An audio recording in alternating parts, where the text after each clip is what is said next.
संघ को नमन करता हूं। सभी को, सभी समण संघियों को साधुवाद देता हूं।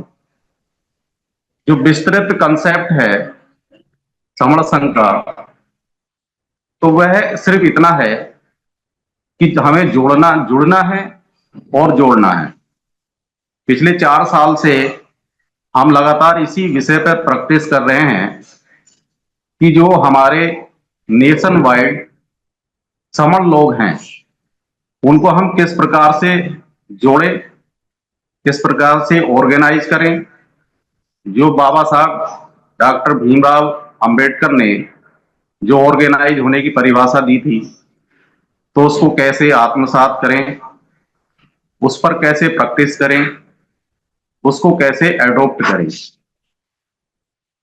जो भारत का संविधान है, तो उसकी जो उद्देशिका है, तो हम रोजाना यहाँ पर वाचन करते हैं।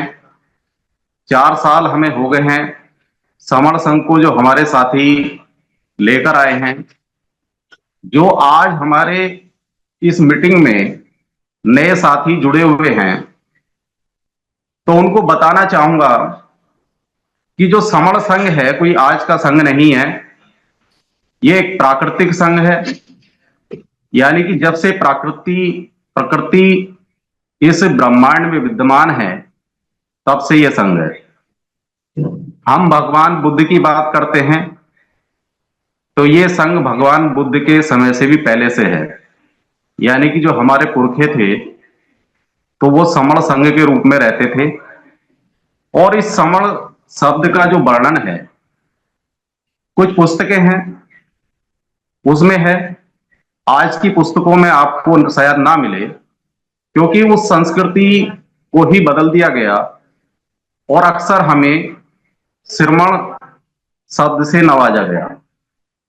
तो ये जो श्रमण शब्द है, ये जो श्रमण शब्द है यही समण है।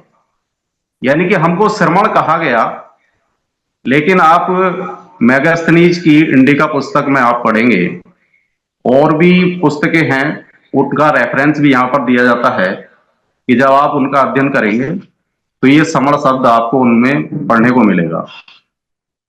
तो जो संविधान है, संविधान की जब हम उद्देशिका पढ़ते हैं, आज संविधान को लागू हुए 75 वर्ष हो गए हैं, तो संविधान की जो उद्देशिका है उसका प्रारंभ होता है हम भारत के लोग इन शब्दों से। तो साथियों, जो भारत के लोगों की बात होती है तो वो किन लोगों की बात होती है, ये हमें गौर कर फरमाना है इस पर कि जो भारत के लोगों की बात होती है तो उन्हीं समण लोगों की बात होती है। क्योंकि समण जो सभ्यता है ये प्राचीनतम है, और जब से मनुष्य का पृथ्वी पर अस्तित्व है, हम भारत की बात करते हैं, तो भारत में जब से मनुष्य का अस्तित्व है तो वह समण से ही है। यानी कि समण जो प्राचीनतम सभ्यता है, इससे पहले कोई सभ्यता ही नहीं थी। तो इसलिए भारत के लोग, वहां पर कहा गया कि हम भारत के लोग, जैसा कि प्रस्तावना में बताया गया है कि हम भारत के लोग चाहते क्या हैं, तो हम भारत के लोग भारत को एक संपूर्ण प्रभुत्व संपन्न, समाजवादी, धर्मनिरपेक्ष, लोकतंत्रात्मक गणराज्य बनाने के लिए।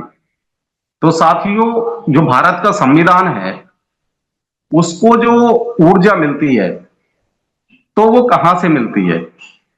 तो भारत के संविधान को जो ऊर्जा देते हैं वो भारत के लोग देते हैं। यानी कि भारत का संविधान का वजूद जो है भारत के लोगों से है। यानी कि भारत के लोग जो हैं वो संविधान को ऊर्जा दे रहे हैं, ये गौर करने की बात है। वैसे कहा जाता है कि संविधान भारत के लोगों की रक्षा करता है, लेकिन बात यह है कि संविधान को ऊर्जा भारत के लोग देते हैं कि भारत के लोग क्या चाहते हैं। भारत के लोग चाहते हैं भारत को एक संपूर्ण प्रभुत्व संपन्न बनाना, और वो आज से नहीं चाहते हैं, बहुत समय पहले से चाहते हैं, और उन्होंने बनाया भी है। जो संपूर्ण प्रभुत्व संपन्न जो शब्द है, तो उसका अर्थ सभी जानते हैं कि एक ऐसा राष्ट्र एक ऐसा राज्य जिसको इंटरनल और एक्सटर्नल अफेयर्स में निर्णय लेने की जो क्षमता है वो खुद की होनी चाहिए। तो ये आज से नहीं है, बीच में कालांतर में बहुत समय बदला, बहुत परिवर्तन हुए, लेकिन हमारे जो समण लोग हैं पहले देश के शासक रहे हैं। यानी कि भारत को उन्होंने ऐसा बनाया है कि आंतरिक और बाह्य मामलों में अपने निर्णय लेने में भारत खुद ही सक्षम पहले से ही रहा है। यानी कि भारत के जो लोग हैं जो संविधान को ऊर्जा देते हैं वो पहले से सक्षम रहे हैं, और वही वो चाहते हैं। जो संविधान के निर्माता रहे हैं तो उन्होंने बड़ी सोच समझ के, बड़े अध्ययन करने के बाद में तमाम देशों के संविधानों को जाना, तमाम देशों के संविधानों का अध्ययन किया और भारत का जो विशालतम संविधान है उसको तैयार किया। तो भारत के लोग ये कहते हैं कि हम भारत को एक संपूर्ण प्रभुत्व संपन्न बनाना चाहते हैं जो पहले भी था। यानी कि जो समण सभ्यता उस समय थी पहले से, और जब हम देश के शासक हुआ करते थे वो पहले से चला आ रहा था। फिर कहते हैं भारत के लोग कि हम अपने देश को समाजवादी बनाना चाहते हैं, यानी कि समाजवाद उसमें स्थापित करना चाहते हैं। तो दोस्तों, समाजवाद का मतलब सभी जानते हैं कि जो हमारा जो भाईचारा है, भाईचारे को कायम करते हुए, भाईचारे के आधार पर, भाईचारे के बेस पर समाज के हित में कार्य होना। लेकिन आज की डेट में आप देख रहे हैं कि बहुत सारी चीजों में लिबरलाइजेशन, प्राइवेटाइजेशन और ग्लोबलाइजेशन हमने अडॉप्ट किया है, तो कहीं ना कहीं उसका फर्क जो है समाजवाद पर पड़ा है। उसके दुष्परिणाम भी आए हैं, तो पूरी तरीके से समाजवाद स्थापित नहीं हो पाया है। लेकिन भारत के लोग जो समण लोग हैं वो समाजवाद स्थापित करना चाहते हैं। ये तो बिल्कुल फैक्ट है, क्योंकि वो पहले भी कर चुके हैं। उसके बाद में जो धर्मनिरपेक्ष की बात है, भारत के मूल संविधान में धर्मनिरपेक्ष शब्द है, लेकिन बाद में पंथ निरपेक्ष आया। चलिए, इसमें कोई ज्यादा बड़ा अंतर नहीं है, लेकिन अंतर भी है। धर्मनिरपेक्ष का तो यह है कि भाई हर व्यक्ति को अपना धर्म मानने की स्वतंत्रता है। हर व्यक्ति अपना धर्म मान सकता है, वो किसी भी पंथ पर चल सकता है, जो पंथ निरपेक्ष की बात आ रही है। लेकिन देश का कोई धर्म नहीं होगा, देश का कोई पंथ नहीं होगा। भले ही कोई भी व्यक्ति किसी भी विचारधारा पर चले, किसी भी धर्म को माने, लेकिन देश का कोई भी पंथ नहीं होगा। तो ये भारत के लोग ऐसा चाहते हैं, और व्यवस्था पहले भी थी। बीच में कालांतर में जैसे मैंने बताया कि बहुत समय बदला, और जो समण लोग हैं तो बहुत प्रताड़ित भी रहे हैं। बहुत लंबे अरसे तक उन्होंने अपमान के दंश झेले हैं, अपमान के पग पग पर घूंट पिए हैं, लेकिन वे ऐसा चाहते हैं कि ऐसा होना चाहिए। उसके बाद कहते हैं कि हम भारत को जो है लोकतंत्रात्मक गणराज्य बनाना चाहते हैं। जो लोकतंत्र की जो डेफिनेशन है, जो अब्राहम लिंकन के द्वारा दी गई है कि जनता का और जनता के द्वारा जनता के लिए जो शासन है, तो ये लोकतंत्र की परिभाषा है। तो ऐसा होना चाहिए। हालांकि बहुत समय तक हमारे देश में मोनार्की सिस्टम भी रहा। जहां पर मोनार्की सिस्टम होता है तो वहां पर डेमोक्रेसी, जो डेमोक्रेटिक सिस्टम है वो डेवलप नहीं हो पाता है। और जहां पर डेमोक्रेटिक सिस्टम है हमारा, तो वहां पर मोनार्की नहीं होना चाहिए। लेकिन अगर मान लिया डेमोक्रेसी के अंदर भी कहीं कहीं मोनार्की सिस्टम आपको दिखाई दे, तो आप कह सकते हैं कि सब कुछ संविधान के तहत तो नहीं हो रहा।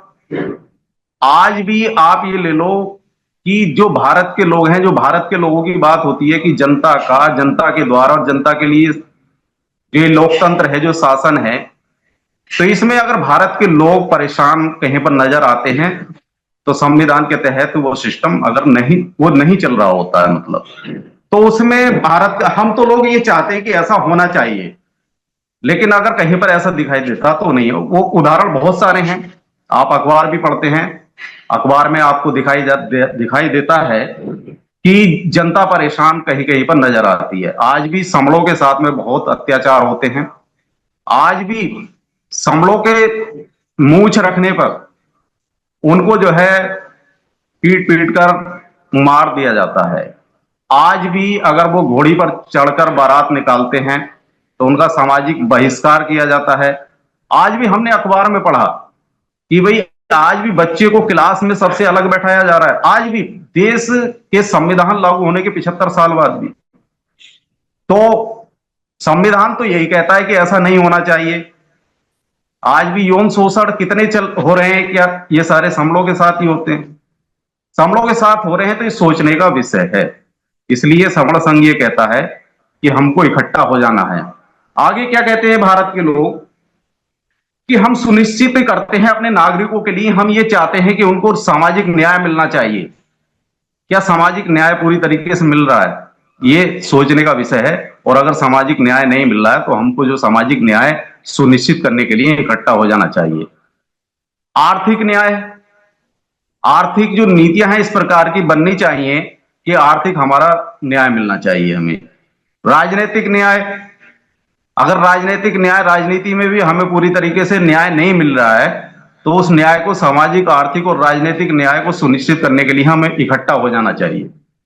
उसके बाद आता है विचार, अभिव्यक्ति, विश्वास, धर्म और उपासना की स्वतंत्रता। आज देश के अंदर इतनी एट्रोसिटी होती है, ये हमारा जो विचार, अभिव्यक्ति, विश्वास, धर्म और उपासना की स्वतंत्रता, ये फंडामेंटल राइट्स में है। इनको, ये व्यक्ति का फंडामेंटल राइट है हालांकि संविधान के अनुसार, लेकिन क्या ये सुनिश्चित है पूरी तरीके से? इतनी एट्रोसिटी हमारे साथ में हो रही है, हमारे विचार को दबा दिया जाता है, हमें अभिव्यक्ति व्यक्त करने की स्वतंत्रता अगर हमारी नहीं है, धर्म के नाम पर हमारा शोषण होता है, तो ये किस प्रकार का फंडामेंटल राइट्स सुनिश्चित हो रहा है? तो अगर ऐसा नहीं हो रहा है, ये सुनिश्चितता नहीं की जा रही है, तो हमको जो इकट्ठा हो जाना चाहिए। समण संघ यही कहता है कि इन सबको सुनिश्चित करने के लिए आपको इकट्ठा होना पड़ेगा। उसके बाद प्रतिष्ठा और अवसर की समानता, समता। तो प्रतिष्ठा, हर व्यक्ति की प्रतिष्ठा होती है, हर व्यक्ति को समान अवसर दिए जाते हैं। बट आज की डेट में संविधान के लागू होने के 75 साल बाद भी, देश को आजाद हुए भी हमारे जो है 75, 76, लगभग 77, 78 साल हो गए, तो उसके बाद भी क्या हमें समान अवसर मिल रहे हैं? आप किसी भी सिस्टम में ले लो, आप गवर्नमेंट जॉब्स के अंदर ले लीजिए, आप प्राइवेट सेक्टर्स में ले लीजिए। अभी आप सुनते हैं कि लेटरल एंट्री का एक जिक्र आता है, अभी फिलहाल उस पर रोक लगी हुई है, लेकिन पीछे हुई है। तो क्या उसमें जो है समलों का प्रतिनिधित्व रहा है? नहीं रहा।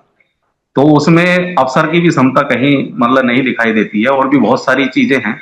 तो उस प्रतिष्ठा और अवसर की क्षमता को सुनिश्चित करने के लिए जो भारत के लोग डिमांड करते हैं, उसको सुनिश्चित करने के लिए अगर वो ऐसे नहीं मिल रहा है तो हमको जुड़ जाना पड़ेगा। हम जुड़ेंगे, जैसे इसका स्लोगन है, हमारा एक नारा है, जुड़ेंगे तो जीतेंगे। तो डेफिनेटली बिल्कुल जीतेंगे, क्योंकि इतिहास गवाह है, जब जब आप अतीत में जाएंगे, जब जब हम जुड़े हैं तब तक हम जीते हैं। उदाहरण बहुत सारे हैं, चाहे वो SC/ST एक्ट का ले लीजिए या अदर कोई भी मूवमेंट ले लीजिए, तो जब जब हम जुड़े हैं तो तब तब हम जीते हैं। बाबा साहब ने भी कितने मूवमेंट किए हैं अपनी लाइफ में, कितने स्ट्रगल किए हैं। महाड़ सत्याग्रह उन्होंने किया, कालाराम मंदिर का सत्याग्रह उन्होंने किया, उनका जीवन ही सत्याग्रह था। तो सब अधिकार पाने के लिए तो था। उन्होंने बहुत लोगों में चेतना जगाई। मनुष्य तो आता है और चला जाता है, कोई 100 साल में चला जाता है, कोई 90 साल में चला जाता है। मृत्यु तो सुनिश्चित है, अल्टीमेट जो है, ये ट्रुथ है, जिसको स्वीकार करना है हमें। लेकिन हम यहां पर जिस उद्देश्य से आए हैं, मानव जाति, मानव जीवन हमारा हुआ है, मनुष्य के रूप में हम पैदा हुए हैं, तो ये भी हमें सोचना है कि मनुष्य के रूप में हमारा क्या कर्तव्य है। ये हमारा प्रथम हमारी सोच होनी चाहिए। लेकिन उसके बाद में जब हमें यहाँ पर डिस्क्रिमिनेशन का सामना पड़ता है और व्यवस्थाएं जो बनी हुई हैं, हमें जातियों में बांट दिया गया है, हमें धर्मों में बांट दिया गया है, उस जातियों का प्रतिनिधित्व कितना है, उस जातियों के कितने अधिकार मिले हैं, तो फिर हमें उस जाति, धर्म और उस व्यवस्था के बारे में भी सोचना पड़ेगा। ये हमारा प्राइमरी यहाँ पर होना चाहिए विचार, जो हमें करना है। तो यह है समण संघ विचार।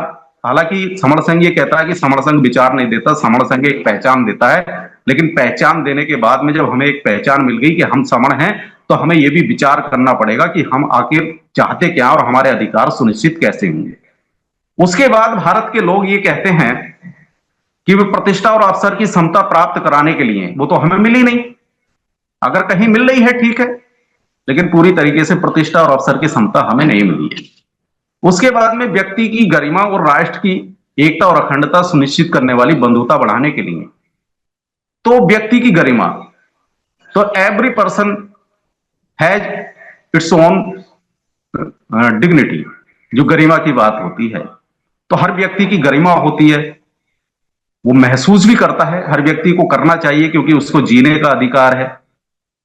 तो व्यक्ति की गरिमा पर अगर आघात हो रहा है, कहीं प्रहार हो रहा है, तो उसके लिए, उसको सुनिश्चित करने के लिए, उसकी भरपाई करने के लिए, उस अधिकार को प्राप्त करने के लिए हमें जुड़ जाना चाहिए।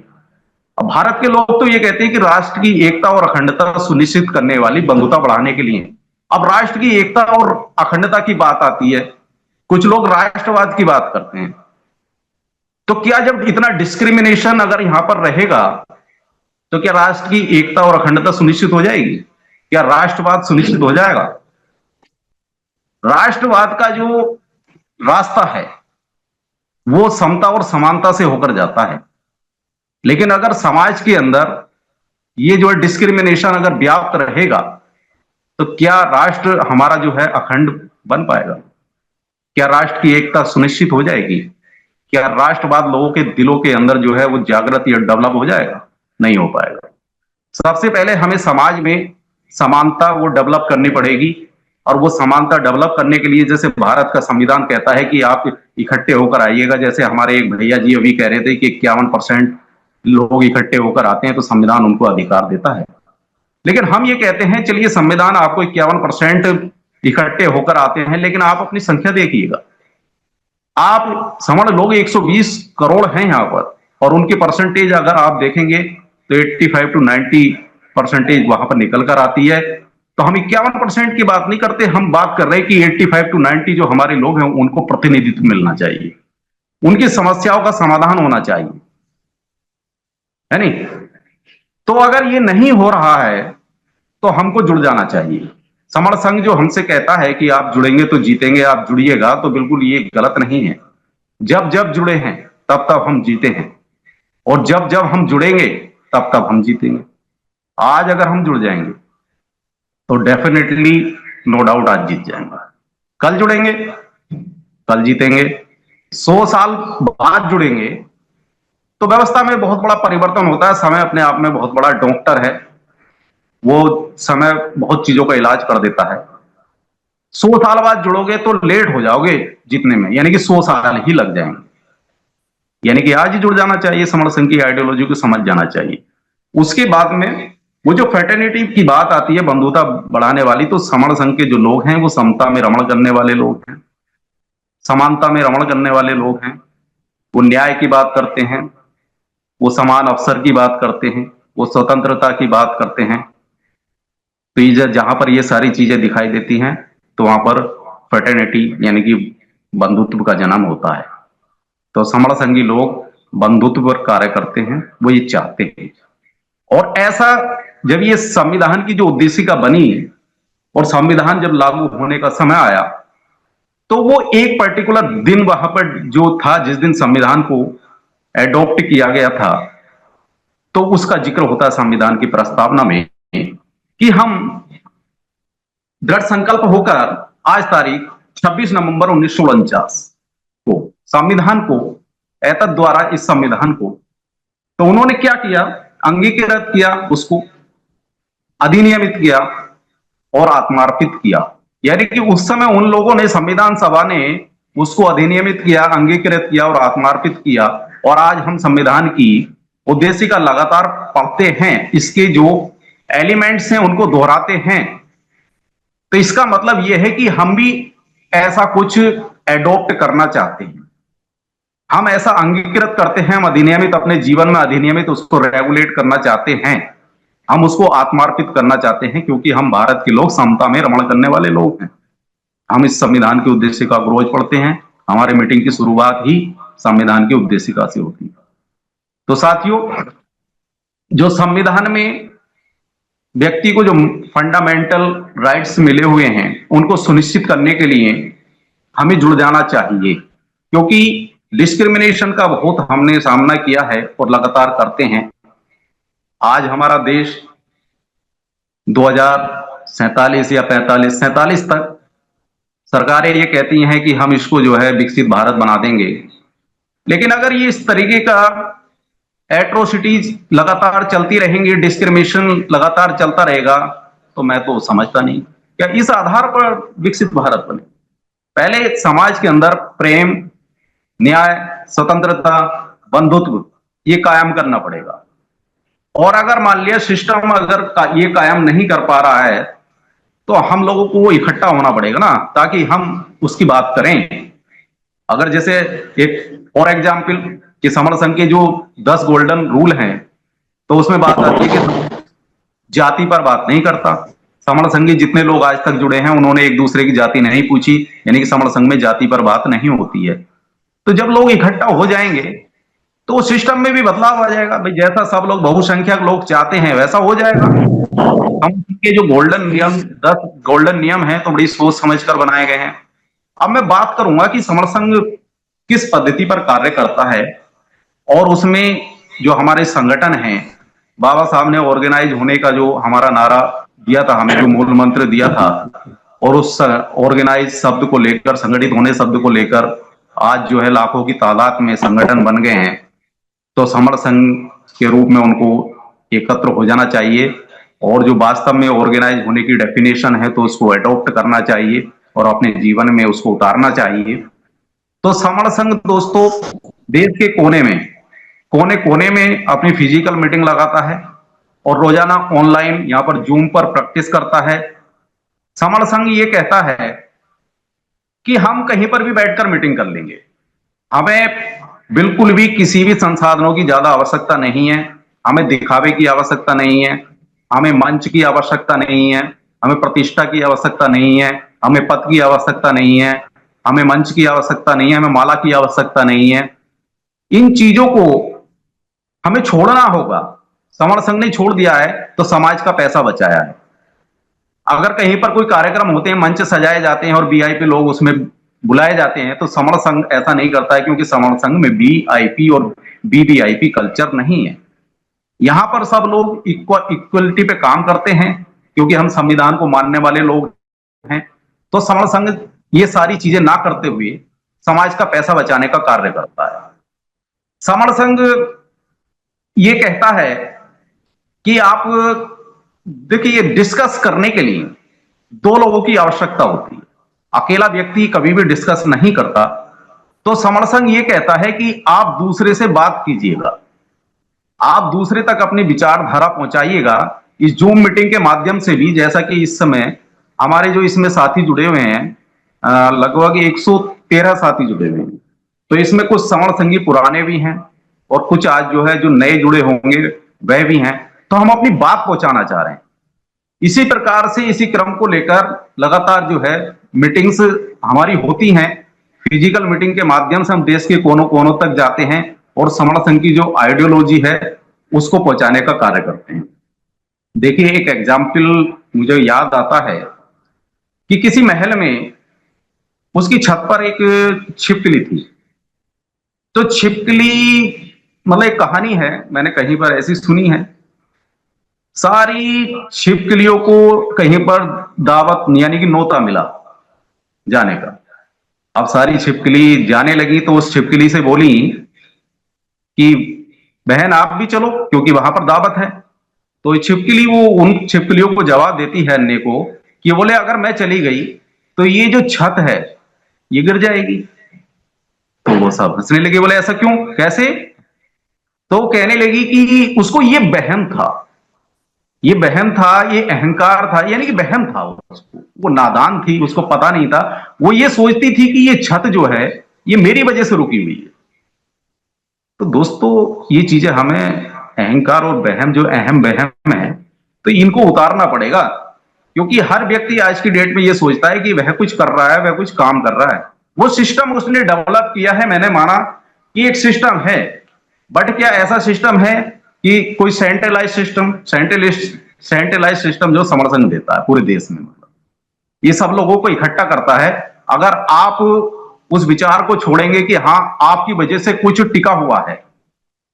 तो ऐसा नहीं है, जब तक आप सब लोग इकट्ठा नहीं होंगे, सब लोग अपनी सामर्थ्य को इकट्ठा करके आप जो जोर नहीं लगाएंगे, तब तक भी कुछ भी आप नहीं टिक सकता। अकेला व्यक्ति को अहम और वहम छोड़ना पड़ेगा। एक कहावत और कहानी और याद आई कि सम्राट नेपोलियन था। सम्राट नेपोलियन को जब अंग्रेजों ने हराया तो उसको जेल में डाल दिया। अब जेल में डाल दिया तो वहां पर जेलर ने उसको जो है कैदी की यूनिफॉर्म दी, तो नेपोलियन ने मना कर दिया कि मैं सम्राट की यूनिफॉर्म पहनता हूं पहले से ही, और सम्राट की यूनिफॉर्म ही पहनूंगा, मैं कैदी की यूनिफॉर्म नहीं पहनूंगा, इसलिए मेरा अनुरोध है कि मुझे सम्राट की यूनिफॉर्म पहनने दी जाए। तो सम्राट का चोला वो पहनता था।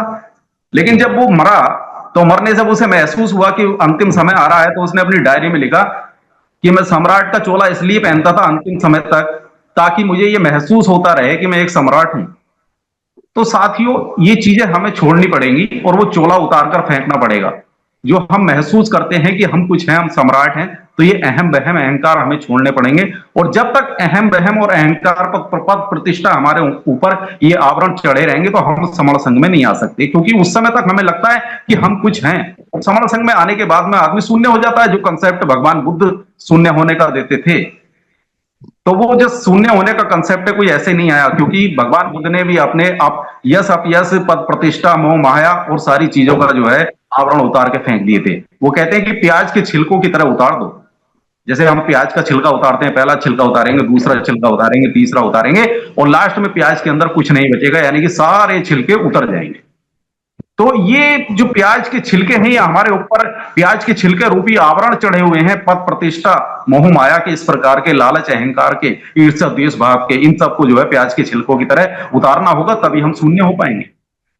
और समण संघ में आने के बाद में हर व्यक्ति यहां पर शून्य हो जाता है। शून्य होने का मतलब ये नहीं है कि वो न्यूट्रल हो जाए, वो इनएक्टिव हो जाए, कुछ ना करे। उसकी यात्रा ही वहां से स्टार्ट होती है। काम करने की यात्रा ही व्यक्ति की तब स्टार्ट होती है जब पहले वो शून्य हो जाता है। समण संघ में जो स्पोक का कंसेप्ट है, एक साथी ने मुझसे पूछा कि भाई स्पोक क्या होती है, तो उनको मैंने मजाकों में ऐसे ही मजाक में जवाब दिया कि भाई एक दोहा सुना है। बोले कौन सा? मैंने कि काक चेष्टा बको ने ध्यानम स्वान निंद्रा ततैव से अल्पहारी ग्रह त्यागी स्पोकम पंच लक्षण। तो बड़ा हंसी। बोले यार इसमें तो विद्यार्थी पंच लक्षण होता है ये दोहा के अंदर, श्लोक के अंदर। मैंने कि हाँ ठीक है, होता है, विद्यार्थी की जगह मैंने स्पोक कर दिया है, लेकिन वास्तव में ऐसा ही है कि काक चेष्टा बको ने ध्यानम। अर्थ तो सभी समझते हैं, मैं समझता हूं यहाँ पर 113 लोग जुड़े हुए हैं, तो ये सारी चीजें हैं कि हमें बहुत अलर्ट रहना पड़ेगा। यानी कि जो व्यक्ति समण संघ का जो स्पोक बनता है, हम भी स्पोक हैं। स्पोक हैं तभी हमें यहाँ बात रखने का मौका मिल रहा है, और ये जो बड़ा महत्वपूर्ण है। मैं तो अपने आप को बड़ा गौरवान्वित महसूस करता हूं कि समण संघ के इस इंटरनेशनल प्लेटफॉर्म पर मुझे अपनी बात रखने का मौका मिलता है, आपसे रूबरू होने का मौका मिलता है।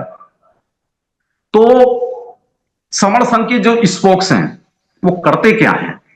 पहले हमें स्पोक बनते कैसे, मैं ये बता देता हूं कि जब हम ये डिक्लेयर करते हैं, जब हमें ये महसूस होता है कि हम समण संघ में काम करने के लायक हो गए हैं, हम समण संघ की जो आइडियोलॉजी की विचारधारा को समझ गए हैं और हमने जुड़ने और जोड़ने का कार्य प्रारंभ कर दिया है, तो हम समण संघ से खुद भी कह सकते हैं प्रत्यक्ष रूप से कि भाई अब हमको स्पोक बना दीजिए, क्योंकि हम कार्य करने के लिए तैयार हैं। या हमारे किसी अन्य साथी को लगता है कि ये कार्य करने के लिए तैयार है, तो समण संघ का हाउस लगता है प्रत्येक 1 तारीख को, पहली माह की पहली तिथि को समण संघ का स्पोक लगता है, वो हाउस लगता है। तो उसमें स्पोक को प्रपोज कर दिया जाता है वहां पर कि भाई फला व्यक्ति जो है अब समण संघ की आइडियोलॉजी को समझ चुका है। अब समण संघ के स्पोक करते क्या है, वो बड़ी पैनी नजर रखते हैं हर चीज पर, वो प्लानिंग करते हैं। और जैसा कि प्लानिंग का सबको पता है कि 4 स्टेप होते हैं।